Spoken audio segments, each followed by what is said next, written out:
Putin's sudden WMD move in the Middle East has reportedly caught Trump off guard, creating fresh uncertainty around the regional balance of power.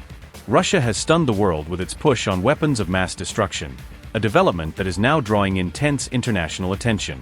Israel is reportedly panicking as Iran's ally Putin announces a new WMD initiative, adding to fears over where this strategy could lead.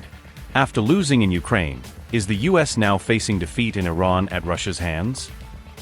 Russia hints at a new initiative for a weapons of mass destruction-free zone, according to the Russian news agency TASS, signaling a fresh diplomatic move in the region. Russia's initiative would focus on the Middle East amid the ongoing Iran war, as indicated in reports published on May 3 that outline Moscow's latest thinking. The revelation was made by Russia's envoy to international organizations in Vienna, Mikhail Ulyanov, who outlined the proposal and its potential implications in recent comments. Russia singled out Israel as it wages war on Iran over the latter's nuclear program, pointing to what Moscow sees as double standards in the regional security landscape. The Russian official alluded to long-standing allegations that Israel possesses secret nuclear weapons, raising questions about its refusal to join the Nuclear Non-Proliferation Treaty while expecting others to comply. Putin's aide said, quote, "The idea of creating the WMD-free zone in the Middle East will remain on the international agenda until fully accomplished. It is possible that Russia will come up with new initiatives on this matter should the need arise." Israel strongly rejects the idea of joining the Nuclear Non-Proliferation Treaty, NPT, but, at the same time, demands that other countries of the region fully comply with the agreement. Unquote. This move comes just days after Iran was handed what many in Tehran are calling a nuclear victory at the United Nations, further boosting its sense of diplomatic momentum on the global stage.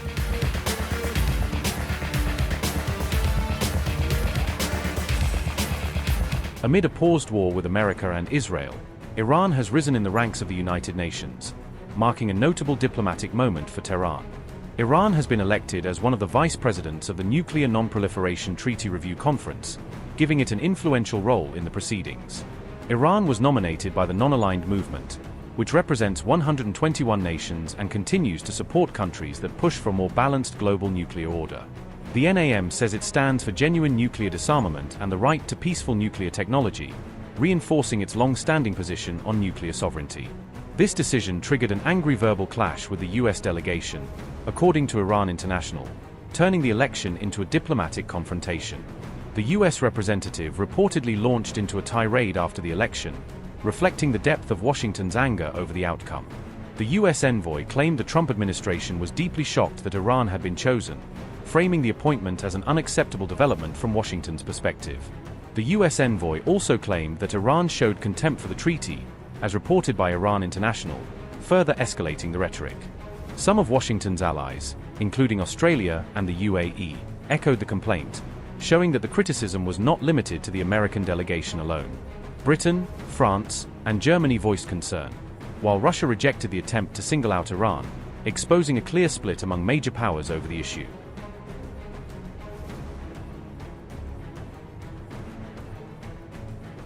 Iran's envoy to the United Nations, Reza Najafi, rejected the US accusations as baseless and politically motivated, sharply pushing back against Washington's criticism.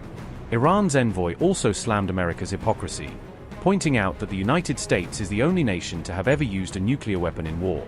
Najafi further said that Washington has continued to expand its own nuclear arsenal in violation of the NPT, accusing the US of ignoring the very rules it demands others follow. The Iranian envoy also called out Washington's shielding of Israel's undeclared nuclear stockpile, arguing that US policy applies double standards across the region.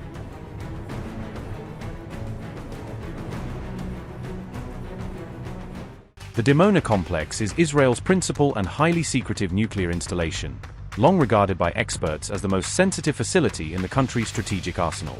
The site is widely believed to sit at the core of Israel's undeclared nuclear weapons program, even though the Israeli state has never formally confirmed possessing such arms. Located in the Negev desert, the Dimona facility lies roughly 30 kilometers from the Dead Sea, deep inside Israeli territory but now thrust into the center of a potential showdown. Israel officially describes Dimona as a research facility focused on nuclear science, maintaining a carefully crafted narrative that downplays any military dimension. Because Israel has never signed the Nuclear Non-Proliferation Treaty and maintains deliberate ambiguity about its nuclear weapons, it remains outside the usual global arms control framework. As a result, the UN nuclear watchdog, the IAEA, has no authority to inspect the Dimona site, leaving one of the world's most sensitive nuclear facilities effectively shielded from international oversight.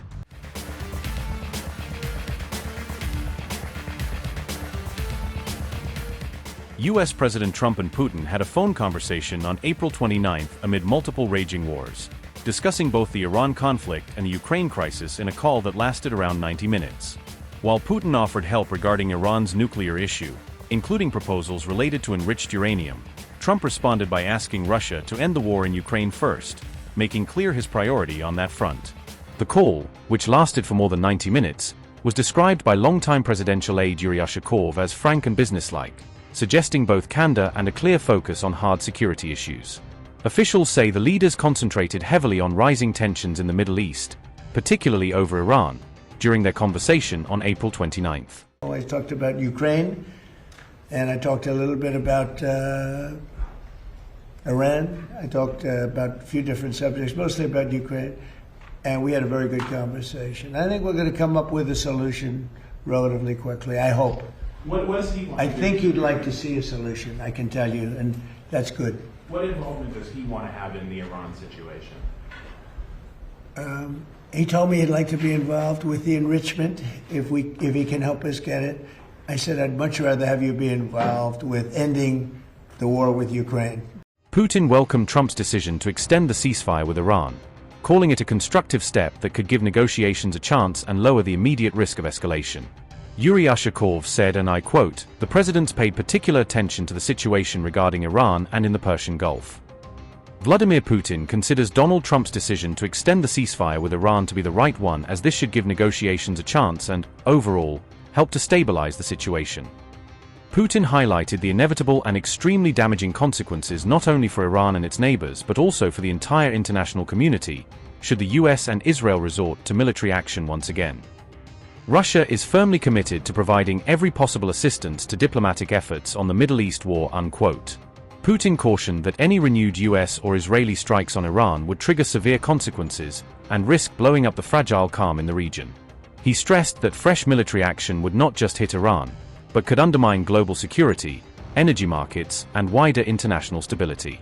Moscow, he said, remains committed to backing diplomatic efforts, insisting that only talks, not bombs, can pull the Middle East back from the brink.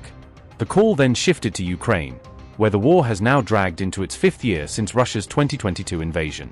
At Trump's request, Putin outlined the battlefield situation, claiming Russian troops still hold the strategic initiative and are pushing Ukrainian forces back. Kremlin aide Yuri Ushakov said both leaders voiced strikingly similar views of President Zelensky and Ukraine's leadership, accusing them of prolonging the conflict.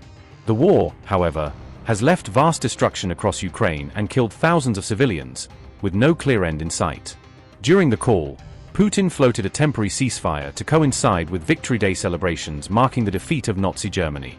Trump backed the proposal, saying a pause in fighting on that day would honor the memory of wartime sacrifice on both sides.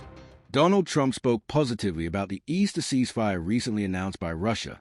Regarding that, Vladimir Putin informed his U.S. counterpart that he is ready to declare ceasefire during the Victory Day celebrations. Trump actively supported the initiative, noting that the holiday marks our shared victory over Nazism in World War II. Trump stressed the importance of ceasing hostilities in Ukraine as soon as possible and that he is willing to do everything possible on his part to help achieve that. His close aide will continue contact with both Moscow and Kiev. Donald Trump believes a deal that would end the conflict in Ukraine is now close. At Trump's request, Vladimir Putin described the current situation along the line of contact, where Russian forces, holding the strategic initiative, are pushing back the enemy's positions. He also mentioned that since the start of 2025, Russia has handed over more than 20,000 bodies of those killed to Ukraine, while Ukraine has returned just over 500 to us. Both Vladimir Putin and Donald Trump expressed broadly similar assessments of the actions by the Kiev authorities led by Zelensky, who they said, encouraged by Europeans and with their support, pursue prolonging the conflict. The Russian leader said straight that Kiev was resorting to openly terrorist methods, attacking purely civilian facilities on Russian territory. The president again reaffirmed that the goals of the special military operation would be achieved in any case. Of course, This would preferably come as a result of a negotiating process. For that, Zelensky would need to respond positively to the well-known proposals that have been set out repeatedly, including by the U.S. side. The president's focus on the situation around Iran and in the Persian Gulf. Vladimir Putin finds Donald Trump's decision to extend the ceasefire in Iran to be right. It should give negotiations a chance and help stabilize the situation. Russia is firmly determined to provide comprehensive assistance to diplomatic efforts in search of peaceful solution of the crisis, and proposed several ideas aimed at settlement of disagreements around Iran's nuclear program.